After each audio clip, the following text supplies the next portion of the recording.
Bonjour à tous et bienvenue dans cette nouvelle vidéo. On se retrouve comme d'habitude pour parler films, pour parler séries, pour parler sorties au cinéma comme sur les plateformes de streaming, mais ça vous le savez, évidemment que vous le savez. Et si on se retrouve aujourd'hui avec cette petite tisane en train de mijoter, c'est pour parler cinéma français sur plateforme. S'il vous plaît, on va parler cinéma français sur Netflix avec le film qui défraie la chronique et dont tous les médias parlent, le film Sous la Seine, donc un film d'attaque de requins à Paris. Alors il faut savoir que j'ai jamais été très fascinée par les films français que j'ai découverts sur Netflix. Je crois que celui qui m'a laissé le souvenir le plus impérissablement mauvais, c'est Big Bug. Vous avez une vidéo dessus sur la chaîne, c'était terrible. J'ai également vu le film Athéna, visuellement magnifique. Sur le fond par contre beaucoup plus questionnable et c'est un film que j'avais trouvé assez étrange, assez difficile à suivre et pas du tout attachant, mais il faut reconnaître que visuellement il était sublime. Et il y a eu également le film Fury en 2019 qui aurait pu proposer un truc intéressant avec une sorte de home invasion un petit peu gore, mais qui m'a pas finalement autant marqué que ça. Je trouve quand même intéressant que Netflix propose des films français et celui-ci avec l'arrivée des JO à Paris a de quoi séduire, ou du moins a de quoi intéresser, hein. Parce que c'est dur, on sait pas, on va le voir, hein, mais en tout cas de quoi intéresser et interpeller, c'est ce dont on va parler aujourd'hui. Servez-vous un grand thé, une tisane, un café, la boisson de votre choix, installez-vous confortablement. N'oubliez pas le petit like et les petits commentaires qui font plaisir. Faites-moi coucou pour me dire que vous êtes passé par là et on se retrouve après le générique pour parler du film.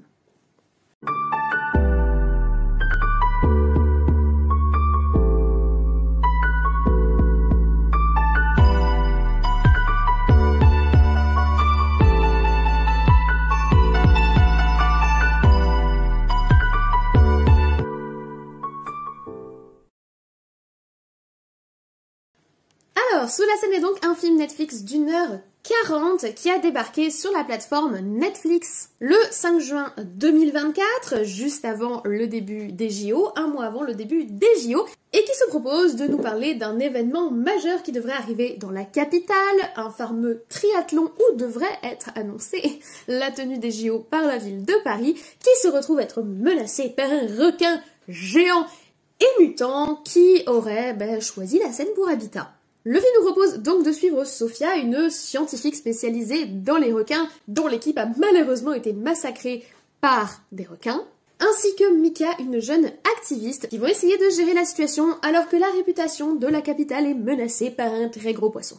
Comme vous l'avez donc deviné, le film s'inscrit dans un genre action-aventure film catastrophe. Je pense même qu'on peut considérer le film de requin comme un genre à part entière puisque depuis Les Dents de la Mer, c'est vraiment devenu un sous-genre du cinéma qui a sa propre identité. Et ici, le film est réalisé par Xavier Gênes, un réalisateur, scénariste et producteur français qui est notamment connu pour le très malaisant film The Divide que je ne recommande pas aux âmes sensibles, hein. Ça traite d'un monde post-apocalyptique traité de façon très crue, notamment avec du viol, de la violence, etc. Mais c'est un film qui est assez particulier et quand même assez marquant. Et c'est également lui, en 2023, qui était derrière le film Farang, que je n'ai pas vu, mais dont j'ai eu de très bons échos. Dites-moi d'ailleurs en commentaire si vous l'avez vu et si c'est un film qui vous a marqué, positivement ou négativement d'ailleurs. A savoir qu'il a également travaillé avec Mathieu Turi. Mathieu Turi, c'est lui qui a réalisé le film Hostile, un film français assez percutant, type horreur SF, et qui est également derrière le film d'horreur que j'avais beaucoup apprécié l'année dernière, Gueule Noire. J'en profite de vous en parler parce que c'est un film que j'avais apprécié et c'est un film français de genre. Je vous renvoie vers la vidéo où je vous parle plus avant du film. Bref, revenons à nos requins.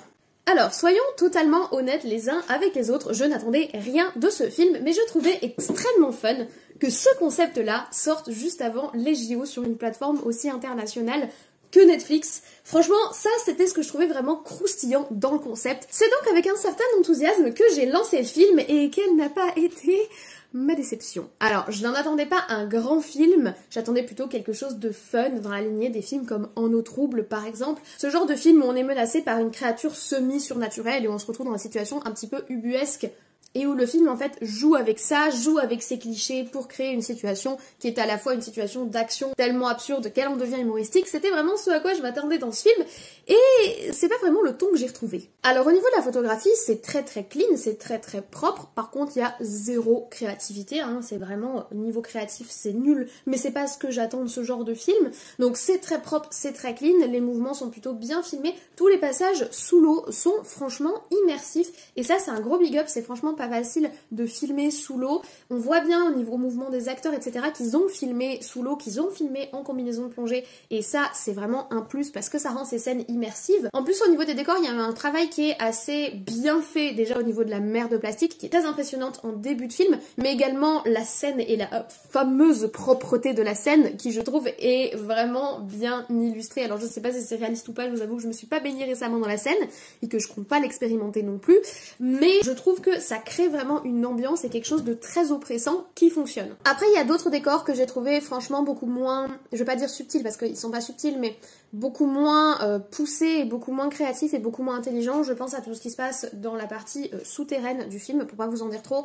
Là, pour le coup, ça fait vraiment très cliché et très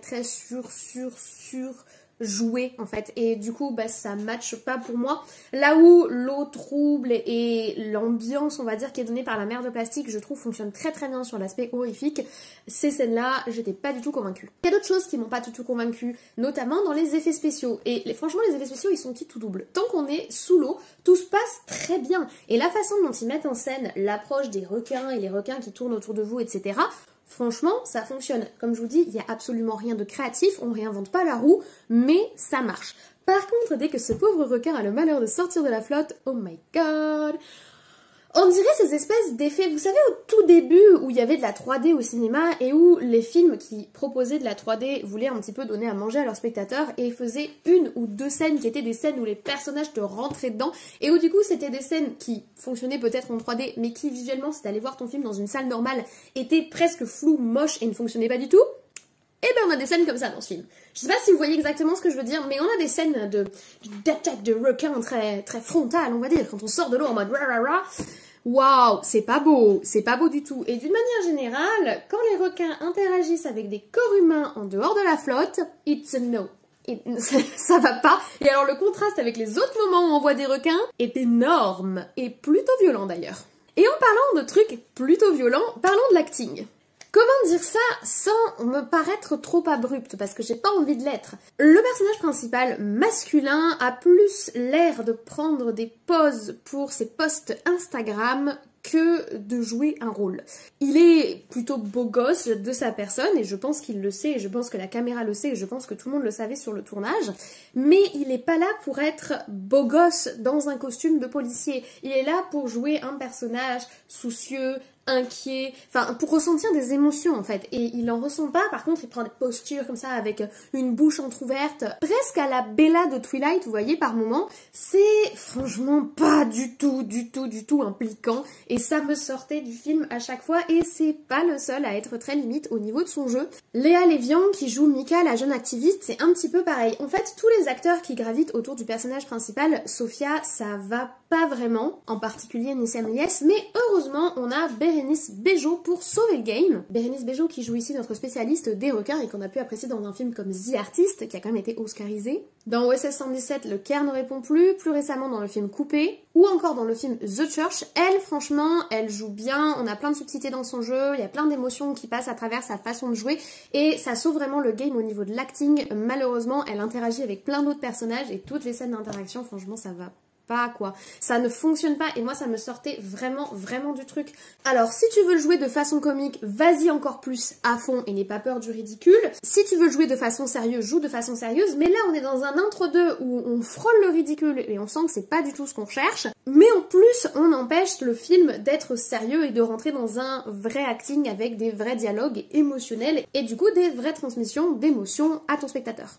Et vu qu'on parle d'émotions, rentrons un petit peu dans le fond du film et plongeons-nous dans les tréfonds du scénario. On ne regarde pas ce genre de film pour son scénario. Les films attaque de requins, catastrophe, c'est pas des films à scénar. En tout cas, rarement, je ne demande qu'à être surprise, mais c'est pas du tout ce à quoi je m'attendais de la part de ce film. Je dirais même que je m'attendais à ce que le scénario soit un petit peu bancal, mais là j'avoue qu'ils sont allés quand même très fort. Lieu commun sur lieu commun, cliché sur cliché, sans user du cliché de façon intelligente.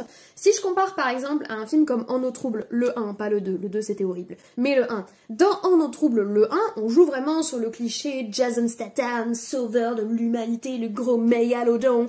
On sent qu'on est dans le second degré. Et du coup, le spectateur va se positionner en second degré vis-à-vis du film et vis-à-vis de son scénario, puisque c'est ce que le film renvoie. Là, malheureusement, même si on est en cliché sur cliché, en lieu commun sur lieu commun, et en gros n'importe quoi scénaristique, hormis peut-être sur la toute fin du film où on part tellement loin qu'on ne peut que se positionner au 16e degré sinon ça donne la migraine, ben le film se prend quand même un petit peu au sérieux et du coup t'as du mal à en rire, il faut le dire. Si pour le coup lorsqu'il plonge vraiment à la fin dans le gros nimp, gun, explosion et j'en passe, les 1h35 qui précèdent ce moment, j'ai passé mon temps à me demander si c'était sérieux ou pas. Je peux vous dire que la scène de la parthénogenèse, elle m'a achevée. Elle m'a achevée. En plus, c'est une des scènes où même Bérénice Bejo nous trahit. Elle-même, elle sait pas quoi faire de ce cadavre de poisson alors qu'elle est supposée être une scientifique spécialisée dans les requins et que c'est probablement pas le premier qu'elle est supposée disséquer dans sa vie. Elle le tâte en mode vous êtes sûr que je suis censée faire quelque chose avec ça? On m'a pas dit ce que je devais faire.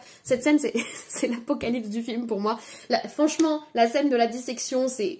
Waouh! Scénaristiquement, ils achèvent le game. Même au niveau de l'acting, on n'y croit plus. Voilà, pour moi, cette scène, qui est d'ailleurs pile en milieu de film, c'est vraiment le creux du creux. Heureusement, la toute fin, les 10 minutes de fin du film sauve un petit peu avec un petit côté hé on rigolait en fait. Non, parce qu'à la fin, il n'y a plus rien qui se tient. Il n'y a même plus de logique. J'ai été mort de rire en lisant l'article qu'ils ont partagé sur Twitter en disant la communauté scientifique, qui était en fait un pauvre scientifique quelque part dans un coin, dit que le scénario de ce film est improbable. Tu as vu la fin? C'est pas improbable, c'est impossible, ça n'a absolument aucun sens. Mais la fin peut être drôle, si tu la prends au 13e degré, hein, je me répète.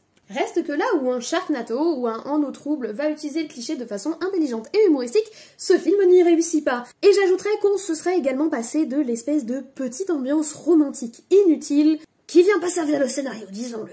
Reste qu'il y a une pépite qui sauve le film et qui fait qu'à ce moment-là, le film relève plus du documentaire que du film de SF, requin, catastrophe, action-aventure, c'est la satire qu'ils ont fait de la mer de Paris. Ils nous ont fait un espèce de mélange entre Anne Hidalgo et Valérie Pécresse, c'est succulent. C'est vraiment excellent, ça m'a fait rire, j'étais morte de rire, c'est aussi un petit peu triste, voire même vaguement pitoyable sur les bords, et je vous avoue que j'avais des petits frissons de honte à me dire que ce film allait être vu de façon internationale et que ça allait représenter la politique française à l'international. Espérons qu'ils pensent que c'est de l'humour et que c'est pas inspiré de faits réels, parce que... Mais en tout cas, il faut reconnaître que ça, c'est la partie du film que j'ai trouvée la plus réussie et la plus pertinente, là où tout le reste verse entre une certaine lenteur rythmique, du n'importe quoi pas assumé et de l'acting posture. Cette satire de la mer de Paris, ça, c'est vraiment un petit bonbon. Franchement, on est digne d'une vidéo du JDG à ce niveau-là, et c'est vraiment réussi. Mon bilan sera donc le suivant. Honnêtement, je trouve que ce film est vraiment passé à côté de son réel potentiel et c'est dommage. On aurait pu clairement se marrer si ils avaient complètement embrassé le cliché, s'ils avaient complètement embrassé l'aspect humoristique et qu'ils n'avaient pas essayé d'y mettre du sérieux. S'ils y étaient allés à fond comme ils y vont à fond dès le départ et qu'on n'avait pas eu ce gros creux rythmique pendant toutes les premières scènes parisiennes que, oh mon dieu, qu'est-ce que c'est là? Et s'ils avaient dès le départ été aussi délurés qu'ils assument l'être à la fin du film, franchement, ça plus la satire de la mer de Paris, ça aurait été succulent et un très bon clin d'œil entre Français qu'on espère qu'ils auraient pas trop compris à l'international. Bien sûr, et si on est tatillon, on aurait aussi apprécié un style visuel un petit peu plus personnel, un petit peu plus artistique, soit plus amateur, et ça aurait franchement fonctionné. Vu qu'on joue sur des activistes, etc., on aurait pu faire quelque chose d'un peu plus amateur au niveau de la caméra, et pour moi, ça aurait été pertinent, parce qu'au final, les plans très clean qui nous ont donné, je trouve que ça correspond pas vraiment à la connotation que le film se donne, surtout sur la fin. Et on aurait vraiment apprécié que le film se vautre un peu plus dans le ridicule, parce que en fait il passe son temps le cul entre deux chaises, vous m'excuserez l'expression, pendant quasiment tout le film et c'est assez frustrant. Je vais pas dire que j'ai apprécié mon visionnage, voilà, si je suis honnête, j'ai trouvé ça lent et à la fin kaboum kaboum. Donc dans l'absolu, je dirais que le sujet est pas maîtrisé et qu'il y a encore à creuser plus pour en faire vraiment une pépite, mais c'est vraiment dommage parce qu'il y avait franchement du potentiel très cynique, très humoristique, très humour noir et très second degré qui n'a pas été honoré dans ce film. Par rapport à ce que ça aurait pu être, c'est une sorte de copie assez fade et particulièrement incohérente. mais qui se veut essayer d'être cohérente, ce que je m'explique pas trop d'ailleurs. Du coup, est-ce que je vous recommande le film? Si vous avez du temps à perdre, why not? Ne serait-ce que, comme je vous l'ai dit, ne serait-ce que pour la pépite de l'œuvre, la satire de la mer de Paris. Rien que pour ça, j'ai envie de le découvrir avec mes potes, parce que du coup, j'ai fait ma petite soirée tranquille de mon côté, parce que moi, je m'attendais à un film un peu apocalypse requin, vous voyez. Et là, pour le coup, je trouve que c'est plus un film qui peut pleinement s'apprécier entre potes avec une bonne pizza et des pop-corn. Mélange assurément détonnant. Et même dans ces conditions-là, je pense que le film restera vraiment une déception par rapport à ce qu'il aurait pu être. C'est pas une catastrophe, quoique. Une catastrophe olympique, dirons-nous. C'est une petite catastrophe olympique. Et c'est surtout un coup dans l'eau par rapport à l'énorme potentiel auquel ils ont touché. J'ajouterai une dernière parenthèse, je l'avais déjà dit quand j'avais parlé du film En eau trouble, je vous l'ai dit aussi quand je vous ai fait un avis rapide sur le film Vermine, qui est également un film de genre français mais que j'ai moins apprécié. Bien que je comprenne totalement le postulat de ces films, moralement ça me gêne toujours aux entournures de diaboliser des créatures comme les araignées dans Vermine, comme le requin dans ce film-là, ou comme les chauves-souris dans d'autres ou autres, qui le sont déjà beaucoup et qui ont plus besoin de notre soutien et de notre empathie qu'autre chose. Donc voilà, je fais quand même mon petit rappel, les requins ne sont pas volontairement méchants, ils viendront pas vous bouffer dans la Seine, ils font pas 5 mètres de long, ils pratiquent pas la parthénogenèse, et surtout on en massacre plus de 78 millions par an, alors que l'année dernière, j'ai cherché les chiffres, il n'y a eu que 10 attaques mortelles de requins sur l'homme dans le monde. Donc s'il y a un prédateur à craindre dans l'histoire, je crois que c'est nous. Ce serait trop drôle de faire un film où c'est pas un requin qu'il y a dans la Seine, mais un tueur en série subaquatique. Je pars trop loin, c'est ça? Voilà, je vous remercie d'avoir regardé cet avis sur le film Sous la Seine jusqu'au bout. J'espère que vous l'avez apprécié. Si c'est le cas, eh bien écoutez, vous pouvez mettre un petit like, ça fait plaisir, ça aide à référencer la vidéo et ça vous permet également de dire à YouTube que vous aimez ce genre de contenu et que vous aimeriez en voir d'autres. Si vous voulez en voir d'autres, vous pouvez d'ailleurs vous abonner, c'est juste en dessous, c'est gratuit, ça fait plaisir. Si vous activez la cloche, vous serez prévenu des futures sorties de vidéos et surtout n'hésitez pas à aller fouiller sur la chaîne pour voir s'il y a d'autres avis qui pourraient vous intéresser. Je parle de streaming, je parle de sorties cinéma, d'actualité d'une manière générale, je fais des séries aussi, donc allez voir tout ça. Mais le plus important, laissez-moi un commentaire, je l'ai dit tous et ça me permet un petit peu de savoir déjà ce que vous avez pensé de la vidéo, donc faites-moi vos retours, de voir également que vous êtes passé par là et ça fait toujours plaisir. Mais et je crois que c'est le plus intéressant de savoir ce que vous avez pensé du film, si on est en accord ou pas. C'est toujours intéressant de voir si la perception que nous, on a eue du film, c'est la même pour autrui. Je suis sûre que ce film va ravir certains et que ce film va être une détestation absolue pour d'autres, tout en restant respectueux. Évidemment, laissez-moi votre avis en commentaire. Et moi, je ne vous embête pas plus, je vous souhaite une très bonne journée, une très bonne semaine, de très bon visionnage. Peut-être du coup le film Sous la Seine sur Netflix. D'ici là, prenez soin de vous, je vais essayer d'en faire de même et on se dit comme toujours, à très vite. Bonjour. Il me faut un café. Oui, voilà, et je vais faire un thé. C'est mieux le thé. Oui, je sais, la vie est dure. Oh là là, oui. Mais la vie est injuste, la vie est injuste. Petit thé. C'est mieux qu'un café parce qu'il est quand même 19h30. Un petit peu de miel dans mon thé puisque mes problèmes de gorge ne sont toujours pas résolus. Même si j'ai quand même réussi à tourner ma vidéo sur Furiosa hier.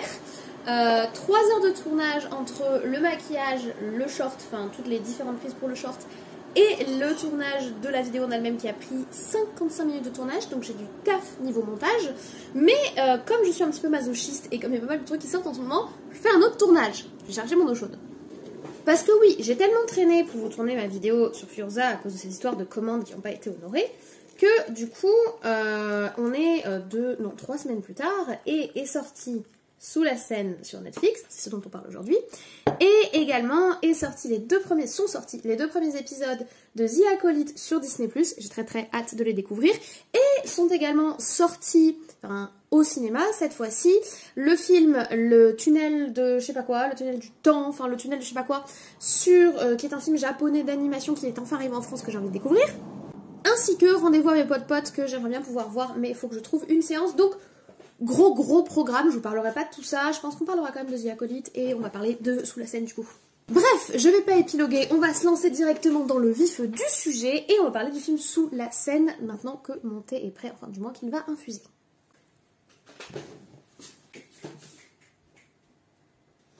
Petite pause chargeur, j'ai plus de batterie. Est-ce que mon chargeur va venir jusqu'à vous? Est-ce que mon chargeur va se brancher dans vous? C'est très bizarre ce que je viens de dire. Petit Sirius. Duo vont arriver à Paris et où justement il y a tout le débat sur ouh là là, on va pouvoir nager dans la Seine. Après il y a d'autres décors qui sont un petit peu plus grossiers.